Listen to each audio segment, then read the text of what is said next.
Hello বন্ধুরা, welcome to sports express Bangla. আজকে কথা বলবো একটা টিম যারা হয়তো বা তারা আজ লাস্ট ম্যাচ খেলতে চলেছে তাদের, এরপরে হয়তো আর টিমটাই তাদের থাকবে না। তাই সেদিক থেকে তাদের জয়ের আকাঙ্ক্ষা বা জয়ের ইচ্ছেটাই হয়তো বেশি হবে, হতে পারে যে তারা একটা ইতিহাস রচনা করে যেতে চাইবে। অপরদিকে মোহনবাগান যারা 17 বার ডুরান্ড কাপ অলরেডি চ্যাম্পিয়ন হয়েছে, ইতিহাস রচনা করেছে, তারা কি আরো একটা ইতিহাস রচনার দিকে এগোবে? সে তো সময় বলবে। কিন্তু আজকের খেলা যে তুল্যমূল্য হবে সেটা বলার অপেক্ষা রাখে না।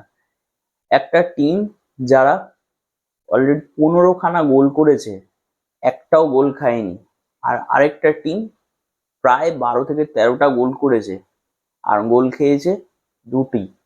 তো এইরকম দুটো টিমের মধ্যে খেলা হবে, কতটা তুল্যমূল্য হবে সেটা নিশ্চয়ই বুঝতে পারছেন। খাতায় কলমে একটু হলেও এগিয়ে আছে মোহনবাগান, কিন্তু জামশেদপুরকে এত সহজে ছেড়ে দেওয়া যায় না। জামশেদপুর কিন্তু তাদের এই যে ম্যাচটা তারা সর্বস্ব দিয়ে খেলবে। এবং রিসেন্টলি আপনারা জানেন যে জামশেদপুরের লাইসেন্স চলে গেছে চার্চিল ব্রাদার্সের কাছে। তো তারা এই জামশেদপুরকে অবশ্যই কিছু দিয়ে যেতে চাইবে যাওয়ার আগে। সেটাই হয়তো মোহনবাগানের কাছে চ্যালেঞ্জ হতে পারে।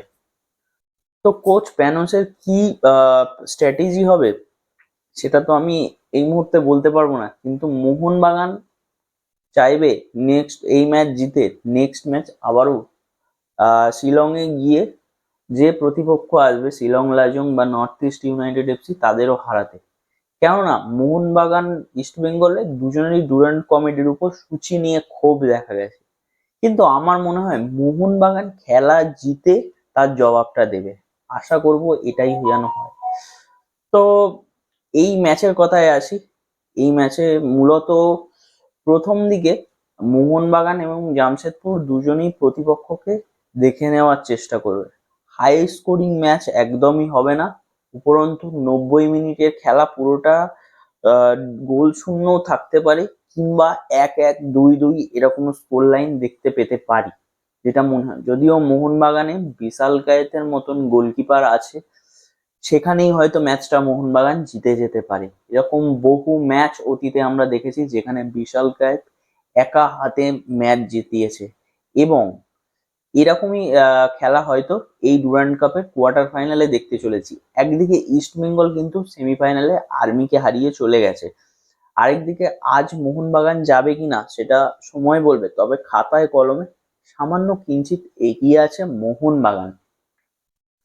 তো আপনাদের কি মতামত, আজকে কারা যাবে সেমিফাইনালে? কমেন্টে অবশ্যই জানান।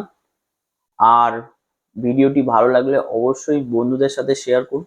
এরকমই ভিডিও পেতে চ্যানেলটিকে সাবস্ক্রাইব করে রাখুন। এটা তো ম্যাচ প্রিভিউ ছিল, বেশি কিছু বলবো না। আজকের মতন টাটা। ফিরে আসবো আবারও ম্যাচের হাইলাইটস নিয়ে, তার জন্য চ্যানেলটাকে সাবস্ক্রাইব করে রাখতে হবে, ফেসবুক থেকে ফলো করে রাখতে হবে। আজকের মতন টাটা।